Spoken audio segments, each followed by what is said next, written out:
श्री कृष्ण। हम आज की क्लास कृष्ण भगवान जी को समर्पित करते हैं। बहुत बहुत धन्यवाद कृष्ण भगवान।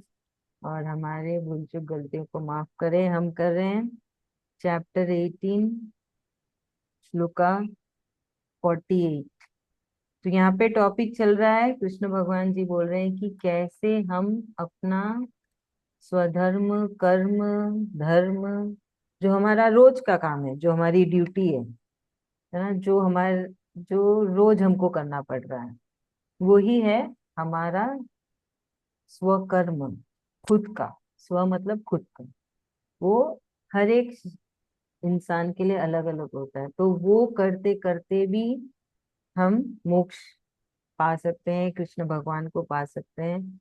तो जो कहते हैं कि बहुत काम है, भगवान का नाम नहीं ले सकते हैं बैठ के, बहुत ज्यादा काम है, बहुत ज्यादा रिस्पॉन्सिबिलिटी है, जॉइंट फैमिली में रहते हैं, बहुत सारे लोग हैं, तो उन लोगों के लिए है ये श्लोका कि आप अपना वो रोज का काम करते करते भी भगवान को पा सकते हैं। बस वहां पे डिफरेंस आता है कि वो काम आप किस भाव और विचार से करें। जब आप प्रेम से, हंसते हंसते, खुशी खुशी एंजॉय करके करते हैं, और यही सोच रहती है कि यही भाव रहता है कि ये सब कृष्ण भगवान जी की मर्जी से हो रहा है, उनके लिए मैं कर रही हूँ, उनको ऑफर किया, समर्पित किया, तब आपको मोक्ष मिल जाती है। आप समझे? सिर्फ आपको आपके अंदर का बदलना है, बाहर से कुछ नहीं बदलेगा, वही काम रहेगा रोज। तो उसमें आप बड़े प्रेम से कर रहे हैं, ऐसे नहीं अब हम सब जानते हैं कि कैसे हम उन सब कामों से भागते हैं और हम कैसे उनको प्रेम से कर सकते हैं, है ना। जैसे कि नहीं, मुझे खाना नहीं बनाना है, चलो बाहर से मंगाओ, मुझे घूमने जाना है, कुछ भी हो सकता है। ये हाउस वाइफ का हुआ, जो कमाने जाते हैं बाहर, वो बोले कि नहीं मैं नहीं कमा के आऊं, मैं नहीं जाऊं काम पे, तो उनका है हो गया। तो यहाँ पे अब कृष्ण भगवान जी एक बहुत और भी एक बहुत इंपॉर्टेंट टॉपिक है कि दोष और पाप में अंतर बता रहे हैं। तो श्लोका 48 का टॉपिक है दोष और पाप। तो भगवान जी बता रहे हैं कि कैसे हम अपना स्वकर्म करते करते दोष करते हैं, और कैसे हम कर्म करते करते पाप करते हैं, है ना। तो इन दोनों में अंतर है, दोष और पाप में। बोलते हैं दोष तो आप कोई भी कर्म करो दोष लगेगा।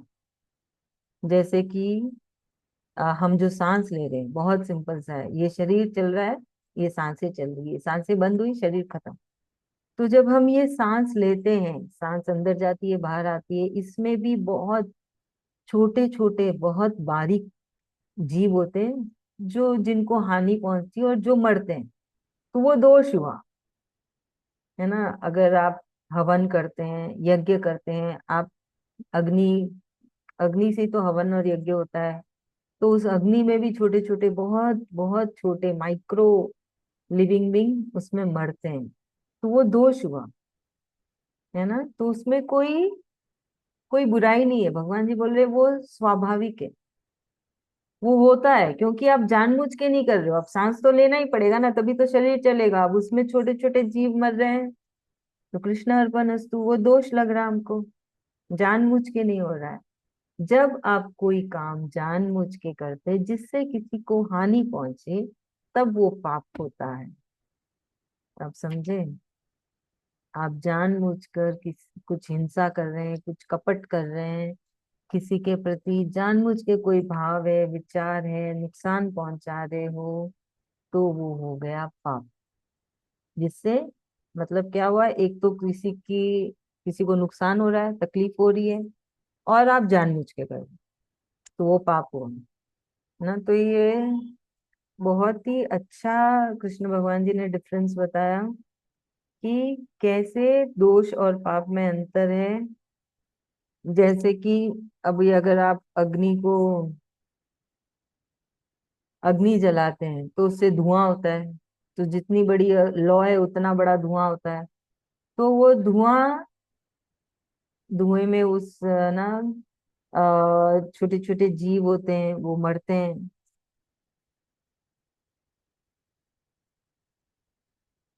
तो वैसे ही है, पर वो अब अग्नि जलेगी तो धुआं होगा ही, और धुएं से छोटे छोटे जीव मर रहे हैं, तो क्या कर सकते हैं। तो वो दोष हुआ, उसमें कुछ गलत नहीं है ना। तो वही कृष्ण भगवान जी बोल रहे हैं कि अगर आपको लगता है कि आपका जो स्व कर्म है उससे दोष हो रहा है, तो भी वही करिए। ऐसा नहीं कि दूसरा कर्म करने लग जाए, क्योंकि वो आपका खुद का कर्म है, तो उसमें वो करना ही चाहिए, चाहे आपको लगता है कि उसमें दोष है। तो यहाँ पे ये क्यों बोला, क्योंकि अर्जुन को लग रहा था कि वो महाभारत का युद्ध करेगा तो वो अपने रिश्तेदारों को मारेगा। तो इसलिए कृष्ण भगवान जी ने ये टॉपिक बोला है कि तुम्हारा वो स्वकर्म है। तुम एक क्षत्रिय हो, तुम अभी धर्म के लिए लड़ रहे हो, तुम्हारे सामने अगर शत्रु के नाम पे तुम्हारे ही सगे संबंधी है, तो भी तुमको ये युद्ध करना चाहिए। उसमें कोई पाप नहीं है, क्योंकि वो तुम्हारा स्वकर्म है। वैसे ही हमें अपने आप पे भी ये लागू करना चाहिए कि हमारा क्या स्वकर्म है, और उससे वो करना चाहिए, बस उससे कोई पाप नहीं होगा। अब जो दोष है वो होगा, ठीक है, वो कृष्ण भगवान जी अपने आप संभालेंगे ना। तो यही था इस श्लोका का मीनिंग। चलिए अब इसे कौन समझाएगा। बिना भाभी।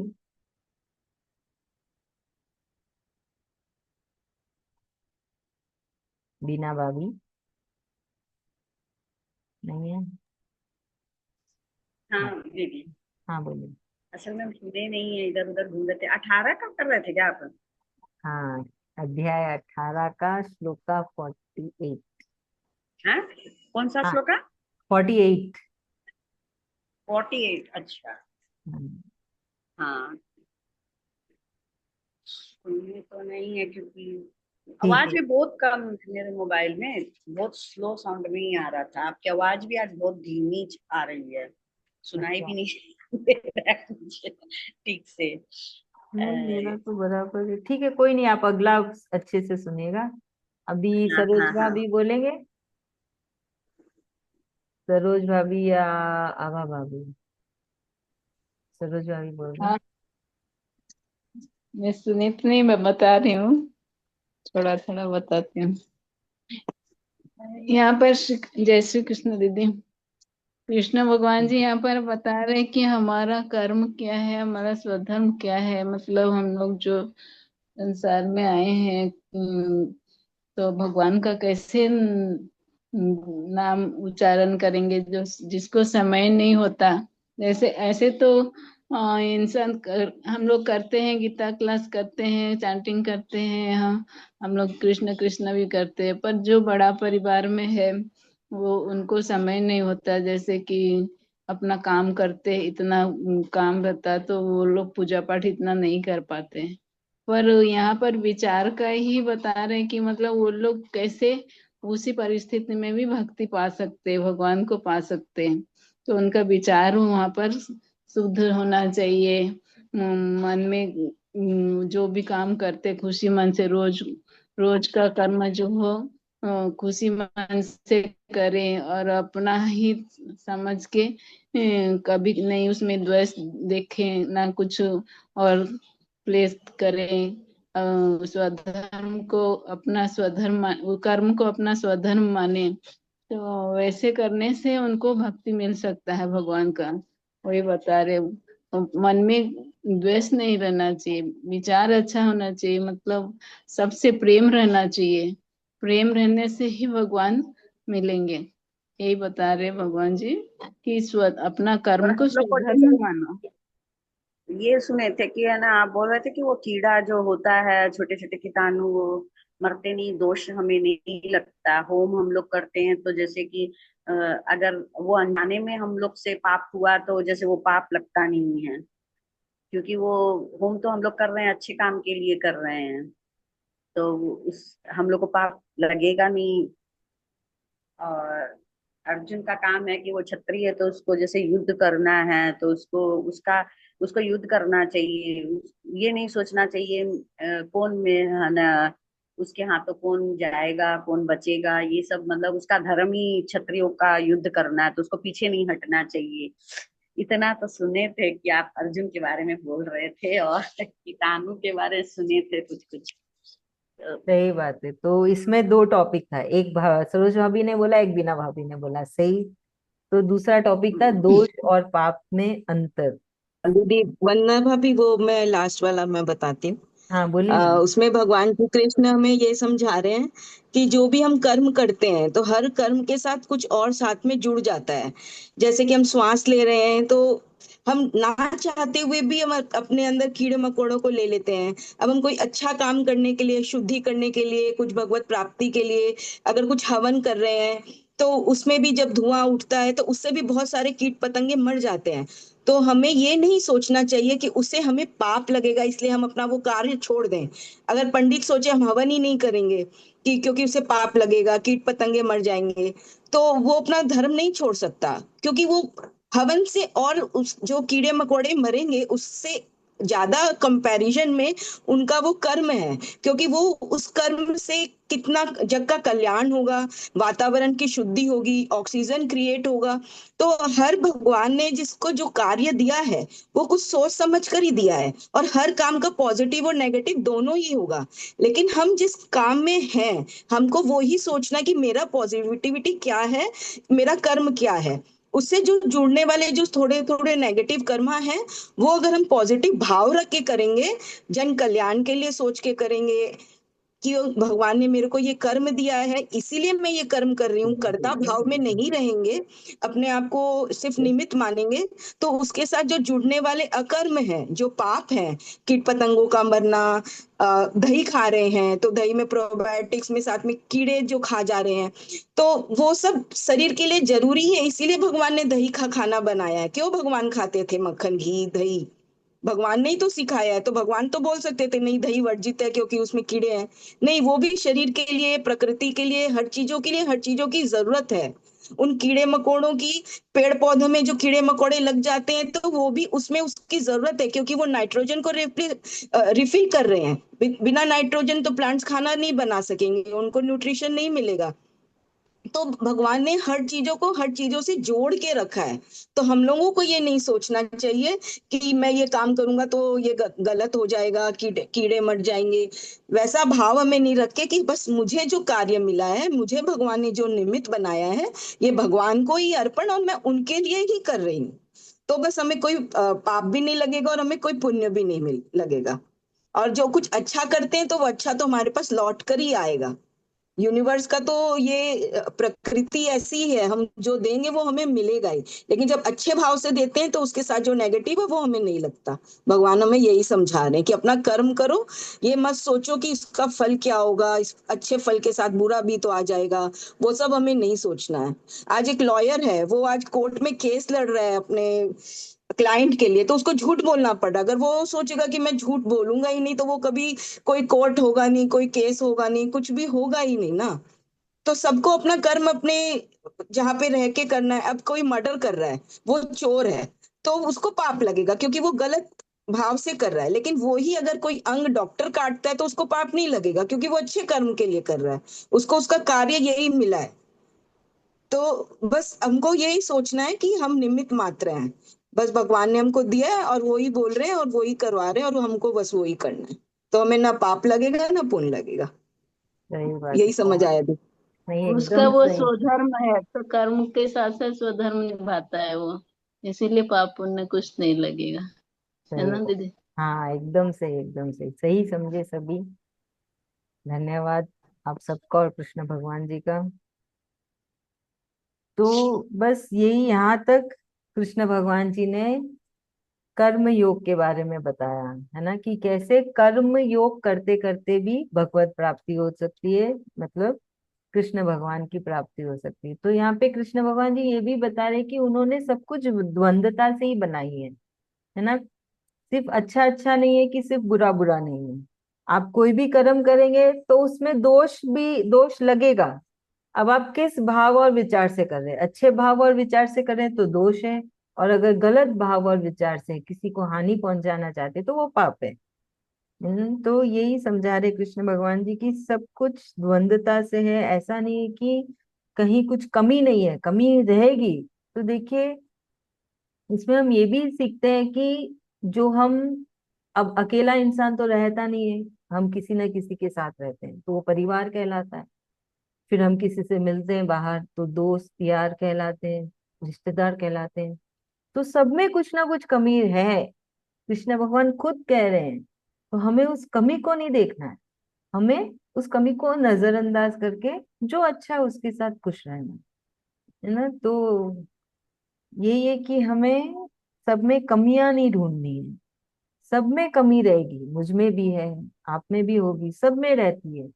हमें उस कमी को नहीं ढूंढना है, हमें अच्छाई को देख के आगे बढ़ना है। तो होता है ना, एक दूसरे की कमी को ढूंढ ढूंढ के लड़ाई झगड़े करो, वो सब नहीं होता है। तो ये भी है जो आज के दिन बहुत जरूरी है सबको समझना, कि कमियों को नहीं पकड़ना है, इससे रिश्ते खराब होते टूटते हैं। हमें उसको नजरअंदाज कर दो, भूल जाओ, ठीक है ना, हो गया, ठीक है, कुछ अच्छा हुआ तो कुछ बुरा हुआ, कोई बात नहीं। वो पति पत्नी में भी हो सकता है, बच्चे और माँ बाप में भी हो सकता है, सास ससुर में हो सकता है, देरानी जेठानी हो सकता है, भाई भाई में, बहन बहन में। हर एक रिश्ते में कुछ ना कुछ कमी होती है, हर एक इंसान में कमी होती है, हर एक काम में कमी होती है। हमें उसको नहीं पकड़ना। ये भी कृष्ण भगवान जी समझा रहे हैं। जैसे अगर वही हवन किया, लकड़ी जगाई, अग्नि हुई, अग्नि पवित्र है, पर उससे जो धुआं उठा, उस अग्नि से जो छोटे छोटे कीड़े जीव मरे, वो गलत है। पर भगवान जी बोल रहे कोई बात नहीं, ये अग्नि जो आप कर रहे हो बहुत अच्छा काम है, उससे कोई जीव चला गया, उसकी भी तो शुद्धि हुई, उसको भी तो अच्छा धाम मिलेगा, उसका भी प्रमोशन होगा।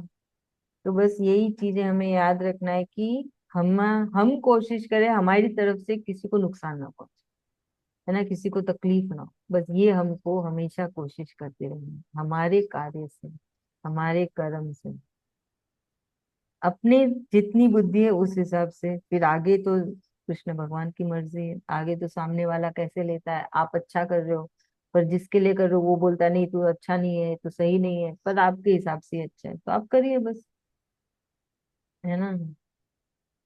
तो ये रिश्तों का हम नाम नहीं लेंगे, पर आप सबको भी पता है कि कैसे होता है रिश्तों में। तो बस यही है कि अपना कर्म अपने बुद्धि के हिसाब से, अपने हिसाब से सही करें। कृष्ण भगवान जी को याद करते करते बाकी का कृष्ण भगवान संभाल ही रहे हैं। फिर अगला टॉपिक 49 से कृष्ण भगवान जी सांख्य योग के बारे में बता रहे हैं कि सांख्य योग करते करते भी हम मोक्ष को पा सकते हैं। अब तक था कर्म योग, तो अब सांख्य योग में यही है कि आप कुछ भी करते हैं उसके बदले में मुझे क्या मिलेगा ये विचार नहीं होना चाहिए, भाव नहीं होना चाहिए। आप एकदम आ, मतलब है ना, बस काम कर रहे हैं, जो आया काम उसको करते जा रहे हैं, अपनी ड्यूटी को बस करते जा रहे हैं। ऐसा नहीं कि है ना भगवान को भी याद किया तो ये भाव से याद किया कि मुझे भगवान मिल जाएंगे, मुझे मोक्ष मिल जाएगा, वो नहीं। भगवान ने मुझे भेजा है, मैं उनको याद कर लूँ, है ना। अभी एक बच्चा अपनी माँ के आजू बाजू क्यों घूमता है? क्योंकि उसको मालूम है उसकी माँ ने उसको इस धरती पे लाया है, तो उसको उस माँ से प्रेम होता है और वो माँ के आगे पीछे भी घूमता रहता है। इसको बदले में कुछ नहीं चाहिए ना। एक माँ अपने बच्चे के लिए इतने प्रेम से सब कार्य करती है, सारे काम करती है उसके, तो ऐसा थोड़ी बदले में मुझे कुछ चाहिए, नहीं होता है। बस ठीक है, माँ हूँ तो अपने बच्चों का ध्यान रख रही है ना। एक पिता बाहर जाके कमा के लाता है, कितनी तकलीफों को देखते हैं, तो उनको बदले में कुछ चाहिए क्या कि मैं कमा के लाया हूँ सब कोई मुझे कुछ दो? नहीं, वो मेरा फर्ज है, मैंने किया बस। वैसे उस भाव से जब कि ये मेरा फर्ज है, मैंने किया, बदले में हमको ये चाहिए वो चाहिए, वो कुछ नहीं है। तो बोलते हैं कि भगवान जी बोल रहे हैं उनको तो ऐसे ही मोक्ष मिल जाए, उनको कुछ और करने की जरूरत ही नहीं, है ना। तो यहाँ पे ये है सांख्य योग, जहाँ पे कृष्ण भगवान जी ने देखो सेकेंड लाइन में फर्स्ट वर्ड में कहा है नैष्कर्म्य सिद्धि। जब आप एकदम सामान्य रहते हैं, न्यूट्रल रहते हैं, कुछ आपको वो मन में नहीं रहता है मुझे क्या मिलेगा, मैंने ये किया मुझे क्या मिलेगा, ऐसे करने से मुझे अच्छा मिलेगा, वो सब नहीं। बस मेरा ये काम है, मुझे करना, मैं अपनी तरफ से बेस्ट करूंगी, जितना अच्छे से कर सकूं। तो बोलते हैं कि ये तो सबसे अच्छा वाला भाव है, इसमें कर्म योग भी आ गया, सांख्य योग भी आ गया, और आपको तो बहुत अच्छी पदवी मिलेगी, मतलब बहुत अच्छी सिद्धि मिलेगी, और आपको कुछ करने की जरूरत ही नहीं है, क्योंकि अंदर वो भाव नहीं कि मुझे क्या मिलेगा, कितना मिलेगा, कैसे मिलेगा, है ना। वो कुबुद्धि और सब नहीं है, बस शरीर से काम कर रहे हैं। किसी से भी कोई मोह माया नहीं, मोह माया मतलब कोई एक एक होते ना, मैंने ये काम किया तो उसके बदले मुझे ही मिलना चाहिए, वो सब नहीं है, बस किया, अपने अपने दिमाग को एकदम कंट्रोल में रखा है। तो दिमाग को कंट्रोल क्या करना है, 10 तरह की बातें नहीं सोचनी है, सिर्फ कृष्ण कृष्ण करना है, शरीर से काम करना है, और भाव में भी सिर्फ कृष्ण है ना, कि कृष्ण भगवान जी जाने, सारे टेंशन वही संभाले, सारी चीजें वही संभाले, कल क्या होना है, आज क्या होना है। तो उतना कंट्रोल आना चाहिए आपके दिमाग और भाव में, तब कृष्ण भगवान बोल रहे हैं कि ऐसे ही मुक्ति मिल जाएगी ना, उनको कुछ और करने की जरूरत ही नहीं है। तो देखिए ये सारी चीजें पहले भी कृष्ण भगवान जी ने कही थी कि दिमाग में हजारों घोड़े घूमते हैं, उनको पकड़ के सिर्फ कृष्ण भगवान में लगाइए, अपने भाव में ना कंट्रोल रखिए। जो हमारे डिजायर्स होते हैं, इंद्रियां होती है, चाह होती है, कामनाएं होती है, उसको कंट्रोल करके सिर्फ कृष्ण भगवान में लगाना, इधर उधर की तांगा झांकी नहीं करना। तो ये सब रिविजन ही है, ये सारी बातें बहुत पहले हो गई थी, चैप्टर 2 3 में हो गई थी। तो अभी फिर से कृष्ण भगवान जी रिविजन करा रहे, याद दिला रहे हैं कि देखिए ऐसे भाव रखिए, ऐसे विचार रखिए ना, अपने को सिर्फ अपने अंदर सुधारना है, बाहर नहीं। जिनको तन का घमंड नहीं होता, यहाँ पे ये भी मेंशन किया है कृष्ण भगवान जी ने। ये बहुत लोग होते हैं ना कि सिर्फ तन की सुंदरता के लिए पूरा समय खत्म कर दिया, तो वैसा भी नहीं, बैलेंस होके सब कुछ, सारी चीजें बैलेंस करके चलनी। एक ही चीज पे सिर्फ काम काम काम नहीं करना, सिर्फ भगवान भगवान नहीं करना है, सिर्फ खुद का मी टाइम नहीं रखना है, सब चीजों को बैलेंस करके चलना है, कृष्ण भगवान जी बोल रहे हैं। तो उसमें आपके विचार और आपके भाव का बहुत इंपॉर्टेंट रोल है। उसके ऊपर ध्यान रख के जब कोई मनुष्य करता है कार्य, तब उसे मोक्ष मिल जाता है। तो ऐसा नहीं है कि दान पुण्य से ही मिलता है, तो मोक्ष पाने के बहुत सारे जरिए हैं। कर्म योग हो गया, अब सांख्य योग चल रहा है, कृष्ण भगवान जी सारी चीजें हमें याद, सारे है ना जरिए हमको याद दिला देंगे कि कैसे कैसे कृष्ण प्राप्ति हो सकती है ना। तो बस कोई कहे ये पाठ पूजा कर लो, ये दान पुण्य कर दो, मन में संतुष्टि रखना, हम कर रहे हैं, हमसे कृष्ण भगवान जी करवा रहे हैं, जो उनको पसंद है वो हमसे करवा रहे हैं, जो मेरे लिए है कृष्ण भगवान जी जो मेरे लिए चाहते हैं वो मेरे से हो रहा है, मैं वही कर रही हूँ। बस यही भाव रखते रखते अपने सारे काम करिएगा। तो आज हमने की 2 श्लोका, पहले हम चैंटिंग कर लेते हैं, फिर आप समझाइएगा। चैप्टर 18 श्लोका 48, बिना भाभी पढ़ेंगे। हाँ दीदी। हाँ पढ़िए। सहजं कर्म कौन्तेय सदोषमपि न त्यजेत् सर्वारम्भा हि दोषेण धूमेनाग्निरिवावृताः।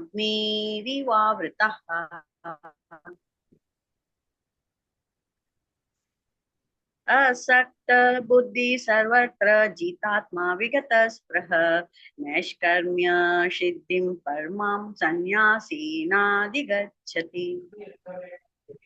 थैंक यू भाभी, अभी आप समझाएंगे आज का श्लोका भी का।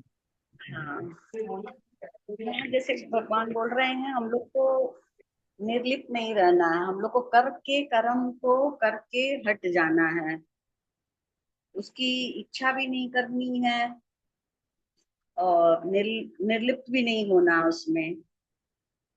जैसे कोई भी अ, अब एक नर्स ही है, अपना जैसे काम करती है तो पेशेंट को संभालती है, लेकिन फिर वो वापस मुड़ के तो नहीं देखती है। एक बार ठीक हो गया, छोड़ दिया, बस हो गया, मतलब उसमें मोह माया कुछ भी नहीं है, उसका बस ड्यूटी है एक, ये हमको ड्यूटी करना है, बस उसकी ड्यूटी होती है। तो वैसे हम लोग को सब कुछ करते रहना है ड्यूटी के हिसाब से, और उसमें मतलब फंसना नहीं है, मतलब निर्लिप्त नहीं होना है, और कर्म तो करते रहना है। और यही बताया भगवान जी ने कि जैसे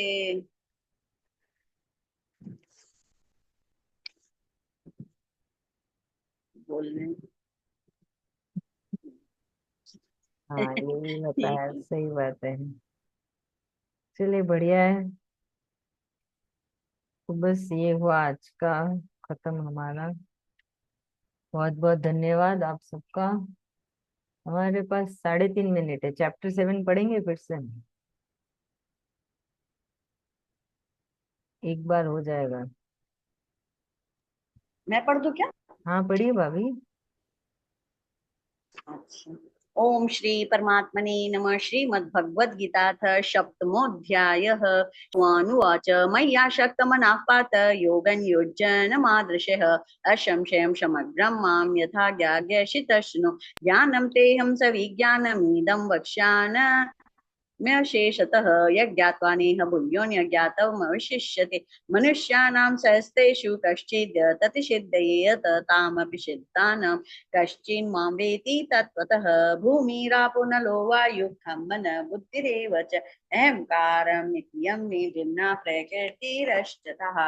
अपरयमितस्वन्यां प्रकृतिं विद्धि मे परां जीवभू भूतां महाबाहो ययेदन्धार्यते जगत् एतद्योनीनि भूतानि सर्वाणीत्युपधारय अहं कृष्णश जगत प्रभव प्रलयस्तथा मत्तः परतरन्नान्यत् किञ्चिदस्ति धनञ्जय।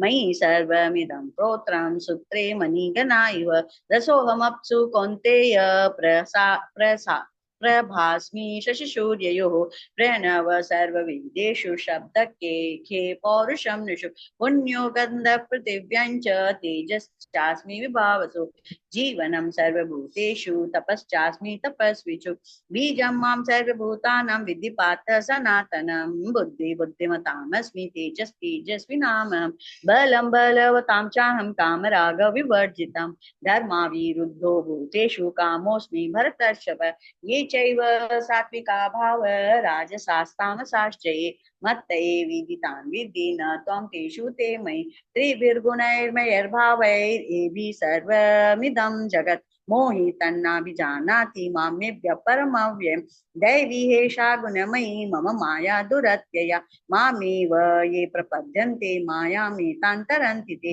न मां दुष्कृतिनो मूढा प्रपतन्ते न राधमा मायया प्रज्ञानासुरं भावमाशिता चतुर्विद्या भजन्ते मां जनाशो कृतिनोऽर्जुन आर्तो जिज्ञासुरार्थाति ज्ञानी च भरतर्षभ तेषां ज्ञानी नित्ययुक्त एक भक्तिर्विशिष्यते प्रियो हि ज्ञानिनोतर्थम् अहं स च मम प्रिय उदारा सर्व एवैते ज्ञानी त्वात्मैव मे मतम् आस्थितः स युक्तात्मा मामेवानुत्तमां गतिम् बहुनां जन्मनामन्ते ज्ञानवान् मां प्रपद्यते वासुदेव सर्वमिति स महात्मा सुदुर्लभ कामस्तैर्तज्ञान प्रपतन्तेन देवता तन्तन्निममास्ताय प्रकृत्यान्यथा स्वया यो यो यां यां तनुम् भक्त श्रद्धायार्चितुमिच्छति तस्या तस्याचलां श्रद्धां तामेव विदधाम्यहं स तया श्रद्धया युक्तस्तस्याराधनमीयते लभते च